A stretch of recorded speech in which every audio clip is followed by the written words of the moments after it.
Hi, everybody. Yes, we remembered. We are recording this session. If you wouldn't like to be recorded, you could just turn your video off. Great. Well, so good to see so many people. Yay. Yeah. A couple more coming in.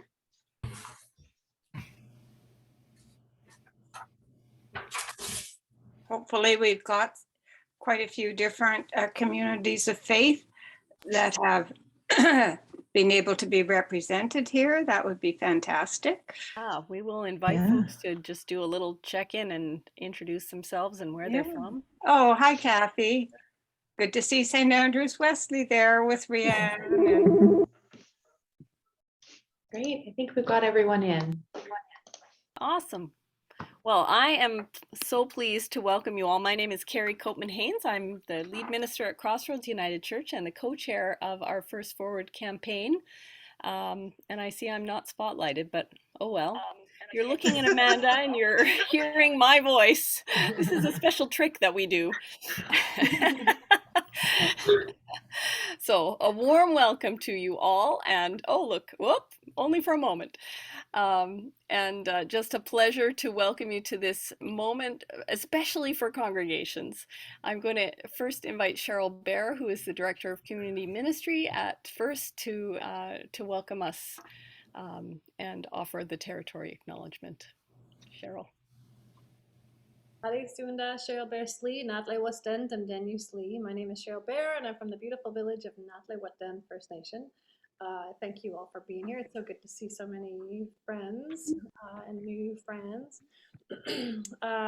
So I'm doing the land acknowledgement. So I would like to deeply thank the Musqueam, Squamish, and Tsleil-Waututh First Nations for allowing us to live, work, and play on their unceded traditional territory. And we seek their peace and their well-being, for their peace is our peace. Cheryl. Let's just open with a word of prayer, and then I'm going to invite you to introduce yourselves in a simple and special way. So let us pray. Gracious and loving God, we are so grateful for your faithfulness to us and to your people in all times and places. Today we give you thanks for the leaders of yesterday who have brought us to this moment, for their vision, for their purposefulness in aligning with your vision, and for the opportunity that we have to participate in your great dream for justice and peace here and now in a world that desperately needs it. So guide us today, be with us, help us to meet one another with respect and care and a deep appreciation for your presence in our midst. We ask this in Jesus' name. Amen. Amen.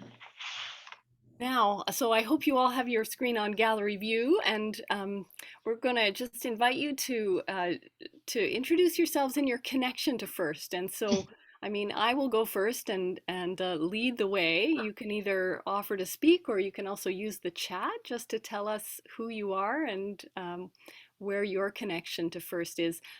As I said, I'm the co-chair of the First Forward campaign, and I think part of the reason of that is that 25 years ago, I was the student intern at First United Church, and that's a lot of years, but it was a really profound learning experience for me and a wonderful growth and preparation for ministry.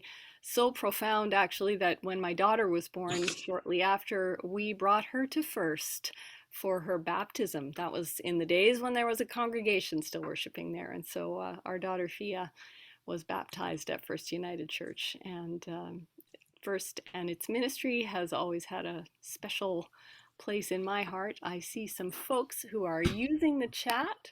We welcome one another. Nancy is a member of our First Forward cabinet, so grateful, Nancy, that you're here. And Stephanie Lynn, who's a St. Andrews Wesley person and a neighbor. Heather is the chair of the board at First, the actual governing board, and she sits also on our cabinet.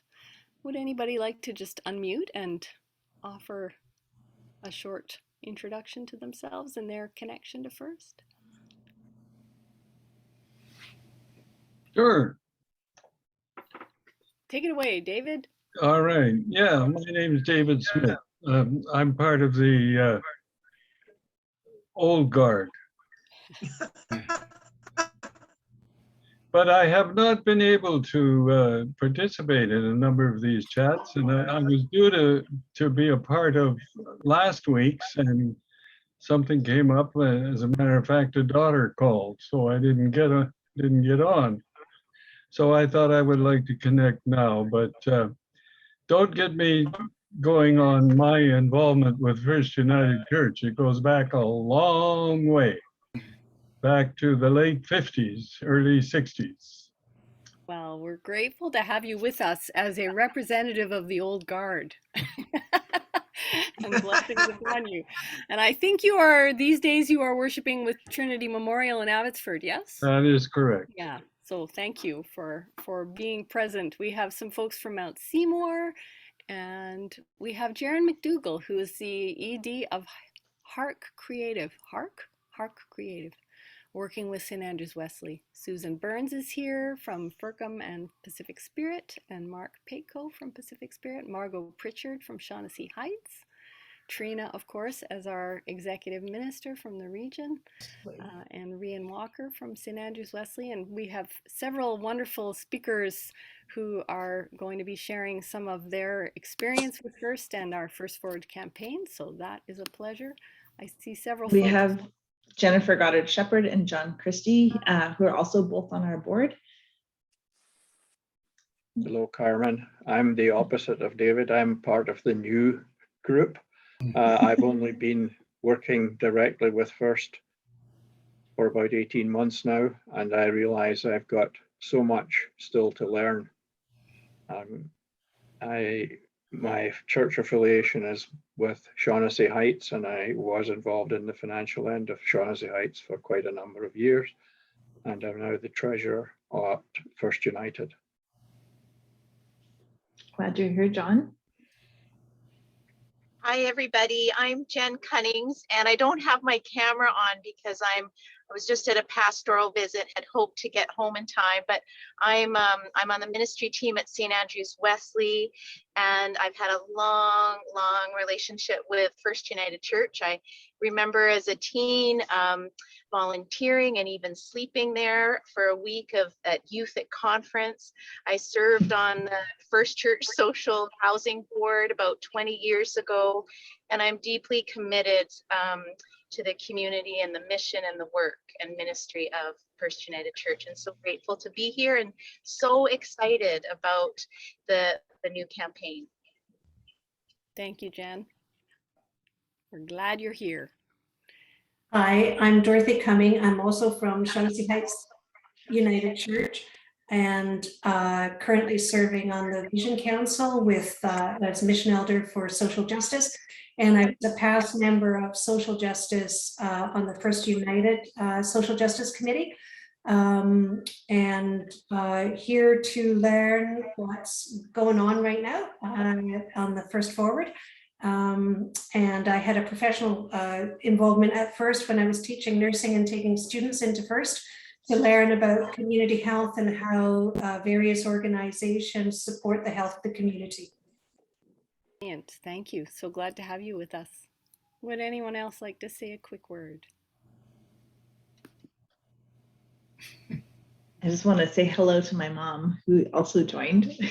So, and most of you know me, I'm Carmen Lansdowne, I'm the executive director at First United, and my parents raised me, I've shared this story multiple times before, my parents really raised me to say and believe that we were not doing ministry anywhere with integrity in the United Church if we weren't doing it with integrity at First. And my parents were married at First United 1970 or January 1975 by Bill Robinson from Plum 2. Hi, Mom. I know. Hello, Welcome, and Dolly. Dad's here too. Oh, hi, Dad. Hi, how are you? Good. Wonderful. All right. Well, we are here. And so glad to have you here. Let's just share a little bit about what we're going to do here today. We've had our check-in. We're about to hear our kind of theme Bible verse for the First Forward campaign, and then Carmen is going to give us an update on the redevelopment, and then we're going to invite some of our guests, our very generous guests, to share with us and speak, and then we will introduce you to our congregations video. So some of you may have been on the meetings last week and saw the 7-minute video that is the sort of public video. Well, this is our special video directed right at congregations. And so it has a few differences in it, a few changes yet to come, but it's the launch. And then Nancy is going to, with Amanda's help, really help us into the nitty-gritty of how can congregations get on board with the campaign. So without further ado, I am going to read to you from Isaiah 61. And I'm reading the inclusive Bible version because, well, I'll tell you why after I read. So we're right partway through verse 3 of Isaiah 61. And let me say, the first part of Isaiah 61 is the part that you know better. The Spirit of the Lord is upon me, for God has anointed me to preach good news to the poor. God has sent me to proclaim release of the captives, etc., like the Jim Strathy song. But listen to these words. They will be known as trees of integrity, planted by Yahweh to display God's glory. They will restore the ancient ruins and rebuild sites long devastated. They will repair the ruined cities, neglected for generations. And, you know, those of you who are biblical scholars understand this is a word that's coming at us from the moment as the exiles are returning to the devastated land of Israel. And the piece of this that just jumps right out at me that speaks so clearly is the being known as trees of integrity. And I think here and now in our relationship with First, we congregations have an opportunity to be known as trees of integrity, given everything that is happening in our world and the seeking of reconciliation that is more than just lip service, but actual relationship and on the ground justice. We have an opportunity to cooperate with the rebuilding of the ruins of colonialism and the legacy of residential schools that is a rare opportunity. So through the ministry of First United Church, through this moment, I really think we have a chance to participate in God's work of growing trees of integrity and becoming those trees of integrity. So I won't preach a whole sermon. I actually 2 weeks ago I did preach a whole sermon on this text, and it's up on the Crossroads website if you want to have a listen. However, I will set the Bible aside and we will move into the more exciting piece of Carmen's update on the redevelopment. So please, Carmen. Thanks, Carrie. Amanda, if you can maybe mute everybody and then I'll unmute myself just because I think we're getting a little bit of background.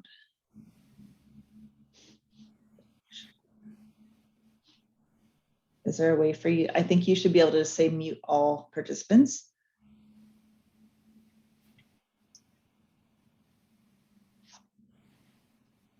All right, well, here we go.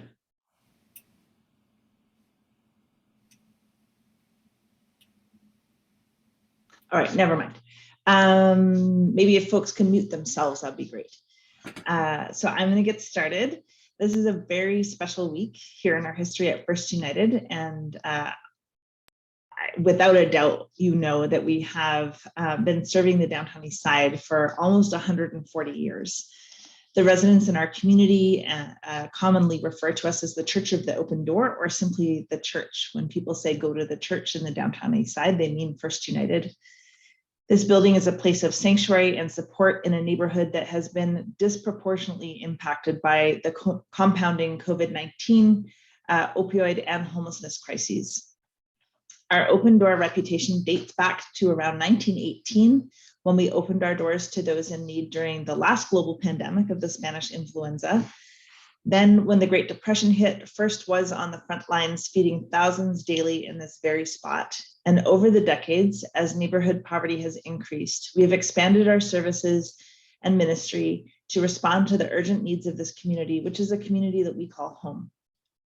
Regardless of race, gender identity or expression, ethnicity, sexual orientation, ability, or faith background, we are dedicated to providing inclusive, minimal barrier social services that support low-income, underhoused, and homeless people in our neighborhood.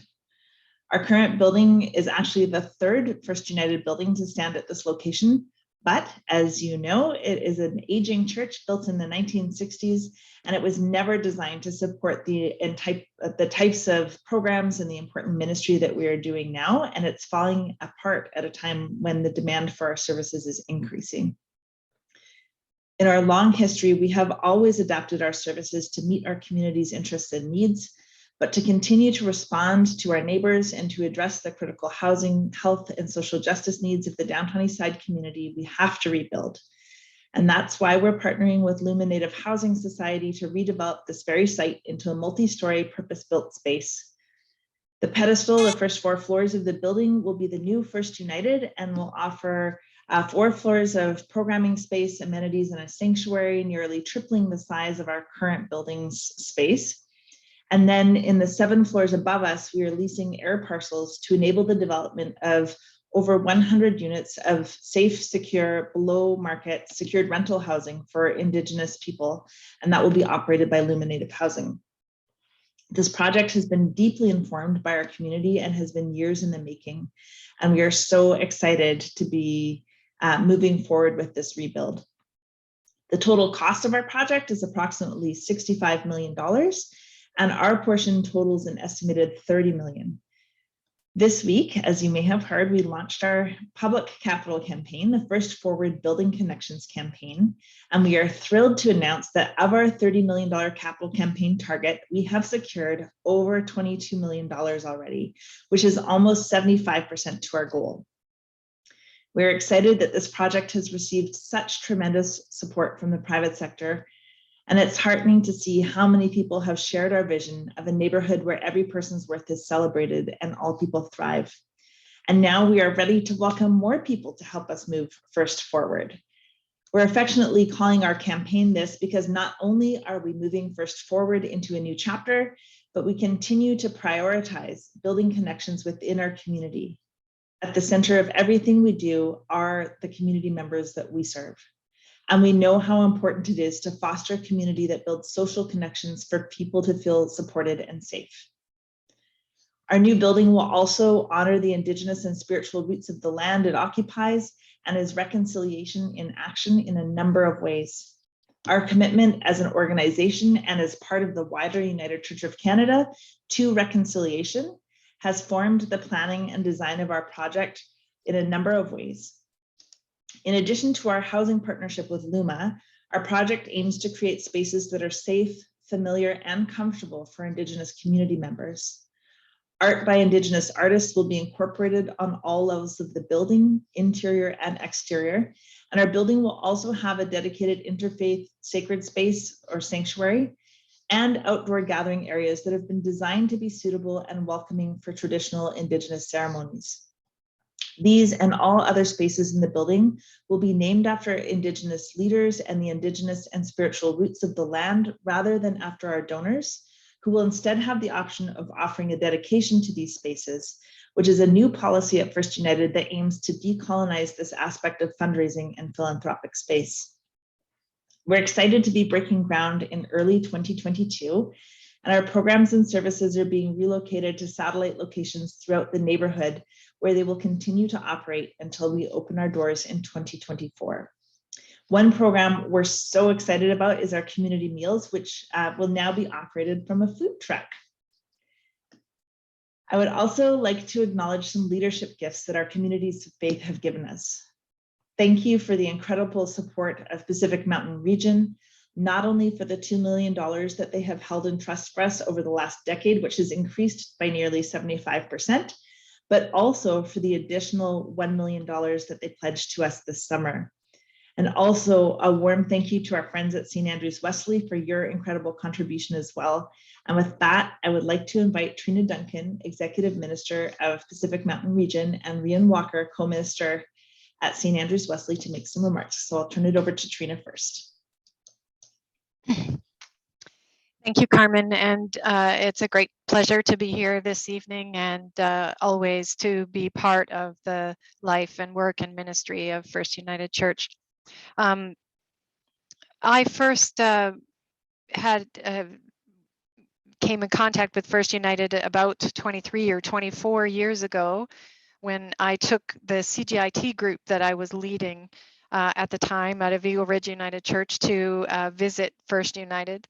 And I was 7 or 8 months pregnant, and the smells landed me practically fainting in Ruth Wright's office to recover, because my pregnant body didn't agree that that the smells there were where I should be in that moment. But that forged a deep connection for me to First United that has been part of my family's life and part of my ministry with the region over all of these years.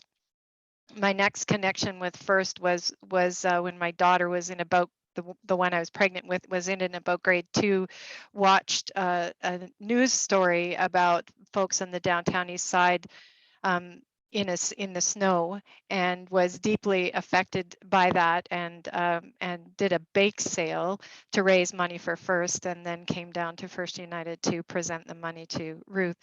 So those experiences that you have with First, the first time you go there and the subsequent times that you go there, they get into your heart and into your soul and form a deep connection and desire to support and be part of that ministry. Through the years in my roles, various roles within the region, I have brought many groups to First United to learn about the ministry there. And I know that every time I do that, people are deeply affected and form a connection to that place and that ministry that goes back into the places where they serve, and I think creates connection.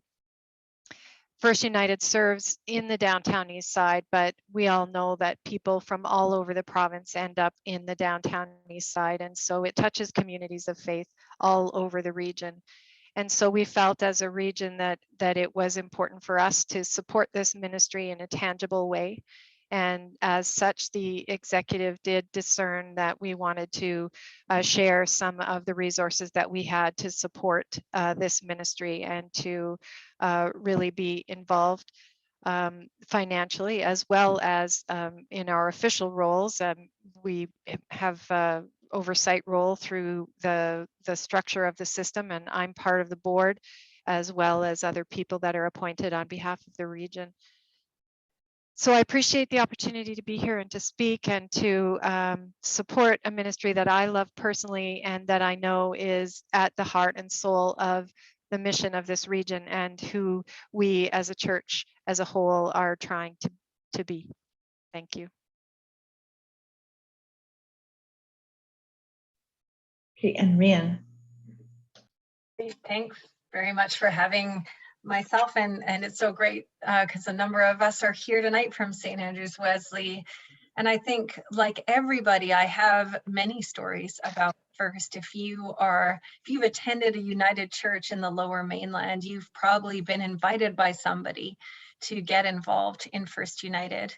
And if you ever want to have a transformational experience, for most of us, that involves going down to First.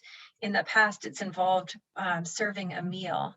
And, you know, it teaches us a huge amount about humility, because we are often served by the people who are there, who share their stories, who are generous with their stories of their life, who walk beside us, and the gratitude that you receive when you serve a meal down there is humbling, and just reminds us how false it is that we are separated in our society. Every church I've served at, we've always had a team of some kind that supported First, whether it's providing meals or whether it's providing donations. And that has been a very exciting way for people to tangibly get involved. This new vision that this whole community, and not just the folks that are in leadership, either paid or volunteer at First United right now, but the community all throughout history has been longing to really continue the mission of First. And one of the things that's so inspiring about it is you've always been willing as a community to change and to be humble and to not just provide service, but to be allies, to be advocates of the folks in that community. And I really see that shaped in the project that you have now. It could not be more exciting, actually, as a project. The fact that there will be housing that is run by the Luma Association, that's a wonderful opportunity. The community room, the showers, the laundry, the opportunity to run more programs, the employment, the feet washing. This is whole hands, feet, and heart ministry that First United is doing. And I know that St. Andrews Wesley, we're definitely going to put in a team for the food truck. You can't stop us from signing up for that. We're looking forward to that in your interim. We were really pleased to be able to provide a $1 million donation, which was made possible by the stewardship of the folks who've helped add to St. Andrews Wesley for decades. And because of that sale of Wesley Place, and as we did the restoration, we were able to tithe this way. But, you know, I am an old fundraiser, and I have to say, you know, it doesn't matter whether it's $1 million or whether it's $1,000 or $100. What we give will be transformative if we give it to First. And of course, as a preacher, I have to say, you know, there's a story that Jesus tells of the widow, and she gives her life, which in her case is not much money, but it's the power with which she gives and what she gives it to that transforms. So I hope all of us will continue to support the amazing work that you're doing here at the Community of First, and just invite us all to continue to give of our time and our resources to that mission. Thanks for having me tonight. Thanks, Rian. I think Amanda is going to queue up the video.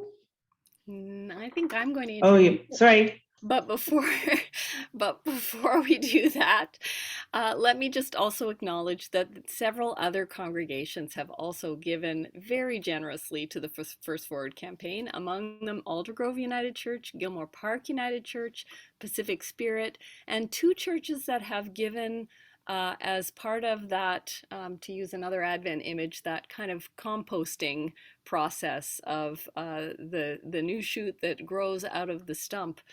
Both St. Stephen's in Delta and also St. Paul's in Princeton have pledged gifts to First out of the end of their lives together. So what a generous offering from all these congregations. Okay, so now we are going to queue up the new video, which is very similar to the video that some of you have seen last week, but has a few additional parts specifically targeted or, you know, directed towards the lives of congregations in the United Church. So enjoy.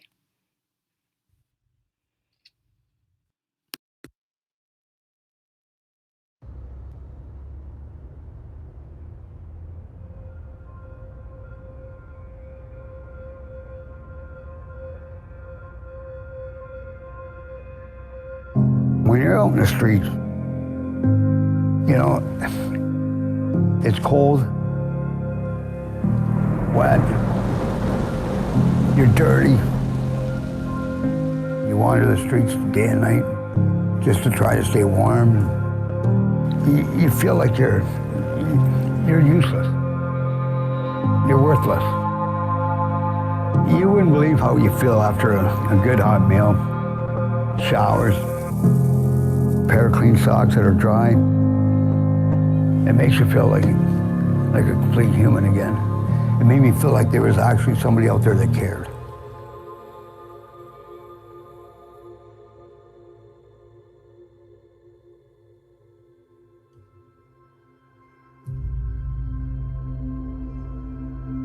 First United is just such an integrated part of the downtown Eastside. It's so important to provide that dignity, giving them the chance to experience just the normal daily social pleasures of life. Our primary activity is caring for our neighbors and ensuring that we're working towards our vision, which is a neighborhood where the worth of every person is celebrated and all people thrive. For me, there's just that huge sense of the importance of creating community for the most vulnerable people in our society. I think that is the call of Jesus. I think that's the purpose of the church. I mean, that's what spiritual care is, just being able to talk and communicate with each other about what could life mean, what could our life purposes be. We really try and eliminate any type of barrier for somebody to access our services. We were known as the Church of the Open Door as poverty started to increase and there started to be more street homelessness here. We opened our church doors even before we became a shelter, even before we became an official drop-in center. First United has served the downtown Eastside for over 135 years, but demand for our services has outgrown our space. And the space really is falling into disrepair. Our existing building is obviously not purpose-built for the things that we do now as an organization. We have adapted a building that was built in the 1960s primarily for congregational worship. Funny story, our operations manager a couple of years ago, what he thought was going to be a simple fix with a toilet, and he went to go and tighten a bolt in the wall and the whole pipe just disintegrated into his hands. And so we've really passed the useful life of our building. It needs some Jesus. You know, when you were a baby, whether it was a blankie or a stuffy, that stuffy is just so well loved. It's losing an eye, the stuffing's coming out of somewhere. That's pretty much 320. In order for us to meet the growing needs of our community, we're partnering with Luma Native Housing Society to redevelop our site at 320 East Hastings Street, and it's going to be a multi-story, purpose-built space. The new First United will offer 4 floors of amenities, 2 drop-in spaces, a commercial kitchen and dining area, legal advocacy and tax program spaces, a computer lab, multi-purpose rooms and private counseling spaces, public showers and washrooms, a day sleeping room, an interfaith sacred space, an outdoor deck and gathering area, and space for our administrative offices. The total cost of the building is going to be about $65 million. First United's portion of the building will be approximately $30 million, and so we've embarked on an ambitious $30 million capital campaign. We've already raised over 70% of that. I think it's fantastic. The facility is required, totally. And more, programs and helping people get back on track. You know, a computer room, it would be great. How many people out there actually have a working laptop? They don't. That computer will get them a job, get them housing, whatever they need. The sacred space here in this building is called the sanctuary. As soon as someone walked in, it was like peace came over them. Totally different conversations. Their actions were totally different in the new building that's there. To have everything in one space, and then of course, low-income housing above, which is so badly needed. So badly needed. Our building is reconciliation in action in a number of ways. Many people don't know that the population of the downtown Eastside is 40% self-identifying as Indigenous in background, as compared to only 4% of the wider population in Greater Vancouver. And so we also are very excited to partner with BC Housing and Luma Native Housing Society to build an additional 7 floors of space with 103 units of urban, Indigenous, affordable, secured rental housing. And we wanted that housing to be operated by an Indigenous-led organization. So we're thrilled to partner with Luma to provide that space.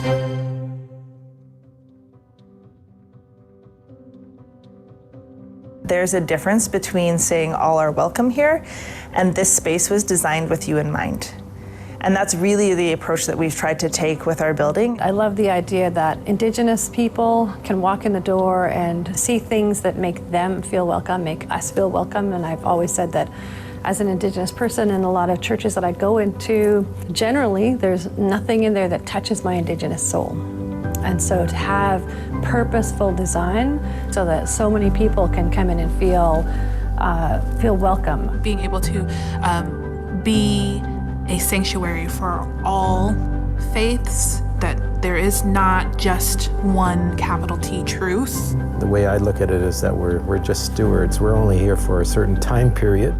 This building's going to outlast me and our family. I would say to anyone that's looking at donating to this project, this is an investment in the future for hopefully several generations to come. You know, I've seen people who have come to Foot Care, and then a few years later, I ran into that person at a theater looking just amazing. People do heal, do get better. You know what? The amount of people that they've actually helped out is just phenomenal. That building, it needs to be here. For decades, we have really been adapting our programs around the space that we have, and so can you imagine the amount of dignity, compassion, and care that we can provide with a purpose-built facility that will address the needs of the community that we serve? It'll be amazing. This is a once-in-a-lifetime opportunity to renew an institution that has been vitally important, central to our mission here on the west coast of BC. Your participation and your faithfulness to this ministry means so much, not just to people here and now, but to future generations. This is a gift that we're giving because the purpose of the church is to give its life away to people we might not even know. Support this with your whole hearts, but then also let your hearts be changed. We walk alongside people, and those are the words that I want to use. I just want to make it simple and beautiful, and I think that's what the gospel is. I think that's what the church should be. We got off the streets mainly because of you guys, okay? Like, we both had pneumonia, and we were living in a tent. That year, I mean, it just poured like crazy. But when you're in here, you feel like a human being again. You had showers, food every day, coffee in the mornings. The wife and I mean, God, we appreciate everything you people have done for us, okay? Like I said, if it wasn't for you guys, God, man, I don't know where we'd be. Like, seriously. You know, I don't know how much this building's gonna cost, but damn, man. You know, people dig a little deeper into your pockets and help them out. Whether it's a fresh bowl of soup, a fresh pair of socks, or a hot shower, you can't put a price on dignity. Join us to move first forward.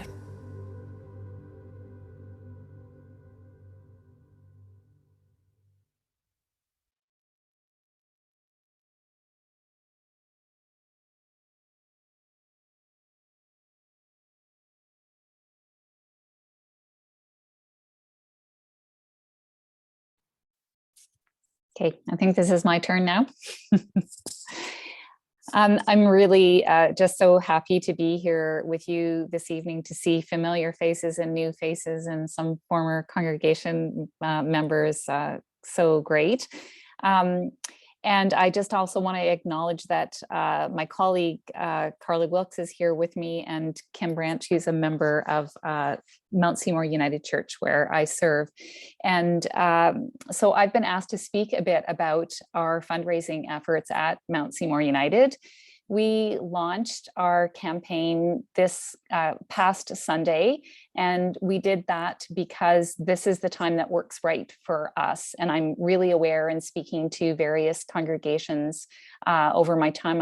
I'm on the campaign cabinet, and so I have been talking to various congregations over the last stretch of time, and I'm aware that some folks are saying we really need to wait to do this until the new year. So the time for us was right to do that this weekend during the season of Advent.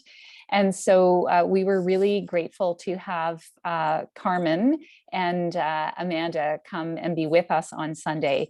And I'm aware that they are not going to be able to be cloned to go to every single, I can see Carmen laughing. She's not going to be able to go to every single congregation to do what she did for us on Sunday. It was good to hear Carrie talk about preaching on this project and on First United and its ministry a couple of weeks ago. So we can do this ourselves without, I think, because we all probably have within our communities of faith folks who have been committed to First and who can speak to their own commitments to First United. So we have lots of folks at Mount Seymour who do have a heart for First United. Our thrift shop regularly gives a percentage of the funds that we make in the thrift shop go directly down to First United. And so one of the things that we did on Sunday was we were sure to invite the thrift shop volunteers, people who aren't necessarily part of our worshiping community, but who have a connection to First through that volunteer activity here at Mount Seymour. We invited them intentionally to come on Sunday, and we invited other folks in the congregation who we also know have a strong commitment, just to make sure that they knew that we were going to have this Sunday where we were going to focus on First and we were going to talk about this project.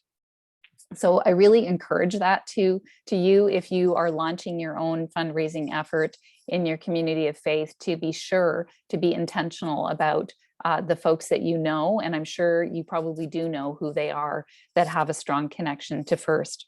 So we that's how we started. We were intentional about inviting people to come, and then we showed the video. We showed, we didn't have the video that we just all saw with the faith components in it wasn't quite ready for us on Sunday. So it's really great to see those additional pieces added into the I guess the original video. And so that will, I think, go a long way. That video just touches my heart every time I see it. I kind of well up every time I see it. And it's really wonderful to see these parts that are very much focused on communities of faith. And so we showed the video, and then we asked a few people to speak about commitments that they wanted to make to this project. So because I've been on the cabinet, I've talked about this. I actually haven't talked about it much in the congregation. I was actually asked to tell the congregation at our annual meeting that I was on the cabinet and that this project was coming, that it would be happening, and the redevelopment project. And so I hadn't actually spoken about it on Sunday mornings, but it was amazing to me that even just for some people to know that I had a connection to the project and that this was coming, people approached me and said that they wanted to participate in it. And so one of the unexpecteds for me was that a few months ago, one person in our congregation came to me and said that they were expressing an interest. So they came to some of the Toast Talks that I'm sure that some of you have been to. And then this person said to me, we've had a change in our family financial situation, and we actually want to do a matching donation for the folks at Mount Seymour United. And so the tune to which they wanted to do that is $50,000. And what I want to say about that is that you may think that you may have people in your congregation that can give generously in that way, and you may think that you don't have anyone in your congregation or your community of faith that can do that. But what I do know is that people's financial situations change all the time, and sometimes they change for the worst, and sometimes they change for the better, and sometimes they change unexpectedly. And that actually happened to us as a congregation as well. We received a bequest a couple of years ago, and it came completely out of the blue. We had no idea that this gift was coming to us. And so we also, as a council, decided that we needed to give some money from that bequest fund to the First United, or to the First Forward campaign. So on Sunday, we had the individual share about why they felt compelled to make this generous gift and offer to have it matched. And then we, had somebody from the council talk about the gift that the church collective was going to make. And then we had another individual who was able to make a much more modest donation to the campaign, share his story and why he wanted to give. And those stories, I think, are really impactful when we see, people like us who sit in the pews, when we see people giving out of a place of desire to self-offer. And I just want to share that what made a big difference to me personally was when Carrie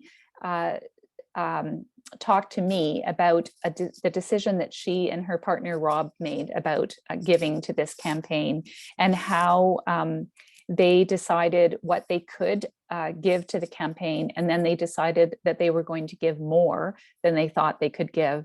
And so that's how, in my own household, that's how we made our decision about what we were going to give to the campaign. And then I told the congregation on Sunday that that was how we had given, and I invited them to do the same thing.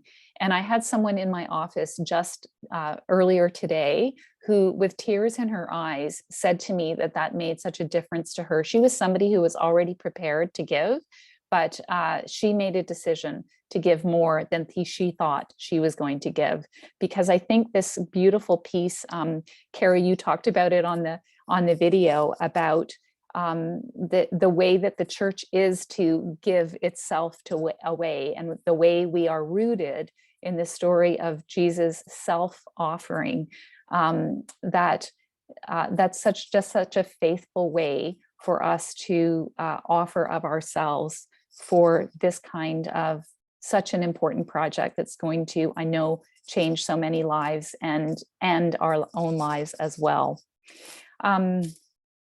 Amanda, I don't know whether you want me to say anything more about what we did at Mount Seymour or first. No, that was fantastic. Thank you so much. And I'm Amanda Burrows. I'm the Director of Development at First United and the campaign director of First Forward. And Sunday was a really special day and exciting, and we appreciate the invitation. And I don't know, I can't speak for Carmen, but if folks want us to come on down on a Sunday, I certainly will, and enjoyed the time. And so I just wanted to spend a couple of minutes. We'll get everybody out by 6 and leave some space for questions at the end and a closing. I just want to show you, because we also wanted to launch a new website too, right? And I wanted to just share during this whole time, I just want to share with you some of the pieces in there, if you can all see the screen okay, that on the Capital Campaign tab here, the First Forward Capital Campaign, if folks scroll down, and don't worry, I'm not going to go long on this. If folks scroll down in this section, we are going to change the name to say Communities of Faith, but here is a third party, as a congregation community of faith, that you can start your own group like Mount Seymour did. Another way to get to it, can you see this too? I can toggle tabs. Yeah. Another way to get to it too is we're really happy to have this new page. Under our community giving programs is a Communities of Faith page that is specific to communities of faith. And you can also access your team through here too. So there's 2 places to go. And if you are to start a fundraiser with your congregation, and Mount Seymour being the first one we've set up, it looks like we've put a $500,000 target with our Communities of Faith to help us out with a deadline of June, because we're so mindful of everyone's own needs of fundraising as well. So there's no rush, but we thought we picked June. And you can see Mount Seymour has started their team. And Nancy, I'm updating this. So I help out and create one too. So you can either create your own, or you can ask me to create it for you, and I can help manually update it. And so this is how it looks. Other things I do, and then I'll open up questions, but other things I do want to draw your attention to that we're really excited about on our website to start offering, and content that we want to start offering, not there, excuse me.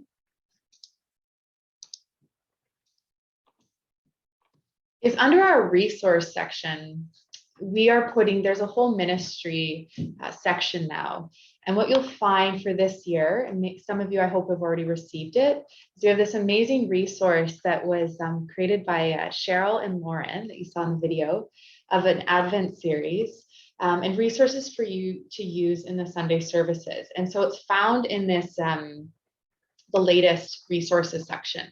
What else is going to go on here too is we are going to upload our Advent videos as well that will also be on our YouTube channel and social media. But all that stuff will live under resources in a ministry section. The other thing I'd love to just draw your attention to as well is we're expanding our volunteer program again. We are excited that there are a couple of opportunities we are actively looking for right now. This is found under the How You Can Help section under volunteer. We're looking for spiritual circle volunteers, right, Cheryl? And also we're looking for Christmas card volunteers every year. We love to write Christmas cards for community members that we give out to folks in the downtown Eastside, and we need help writing some of those letters or those cards. And then Rian, it's not on the website yet, Rian remarked on like building a team around the food truck. When we get ready to operationalize the food truck around April, we will need volunteers and teams to help with crowd control, lineups, hand sanitizer, etc. And so we're going to be starting to build those out too, and would really, and I think a lot of communities of faith would love to send some teams. And so more information in the new year, but we would like to start building that out and getting that ready for April. And last, what else is on this website? Everybody must know Don Robertson. Well, he's been so amazing. He wants to build furniture for us and give some proceeds to us. And so in this news section, and by the way, I'll follow up this with all the links, there's an opportunity to get into his catalog here and see some furniture. And the deadline, I believe, is December 31st. And he'd love to start building some stuff. And he said, Amanda, send people to me. And we said, okay, I'll definitely bring it up tonight as we meet here today. So that is our new website. I encourage you to go on there. That we're going to constantly be updating with new content. It gives us a lot more flexibility to upload things and start really, really reaching out to all of you and creating these opportunities to come on down here and help us out, not just with this campaign, but the mission in the downtown Eastside on an ongoing basis. So thank you so much. I'm going to stop sharing and open it up some questions before I ask Carrie to close. Thank you. Questions? They don't have to be about the website.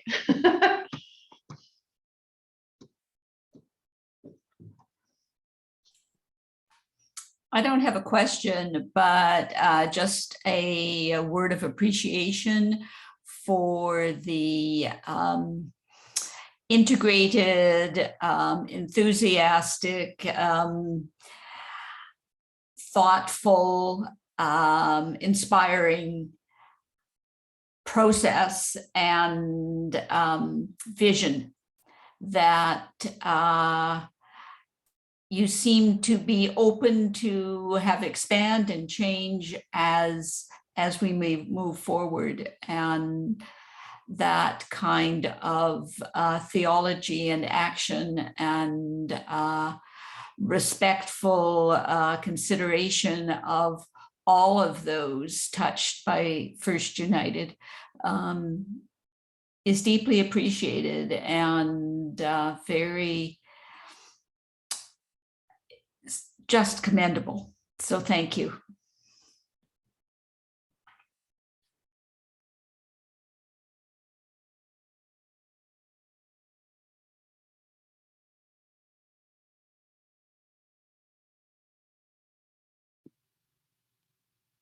Any questions from anyone else? This is Carrie speaking now again. I don't see any little hands or even real honest to goodness hands with skin on them. But Dorothy, have you? Well, I was just going to say, there's no questions come to mind because it was all so well done. It's also very clear. And I was in a 2.5-hour Vision Council meeting last night and I'm a wee bit tired. So, happy to take it all in and get on with it. Beautiful. We're happy to have you do that too. I Heather. think I'll have to be in touch with Don Robertson and see if we can share workshops.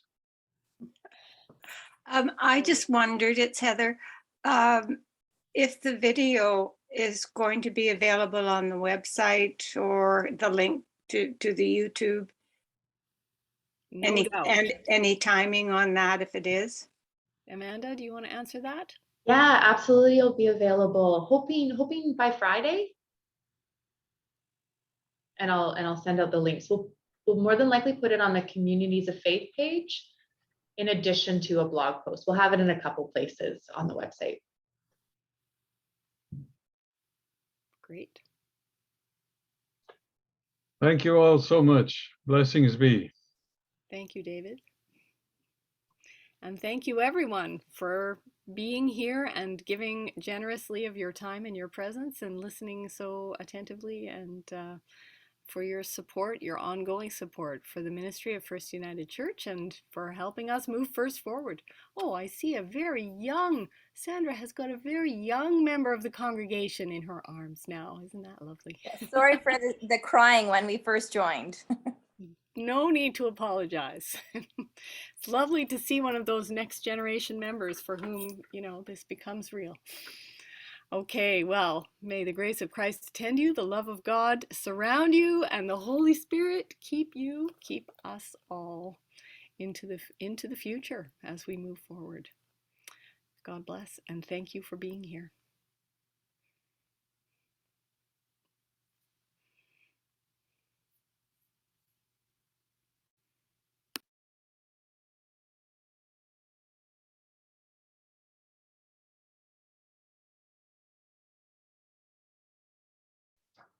Thank you, Carrie. That was lovely. Beautiful. Good night, everyone. Bye. See you soon.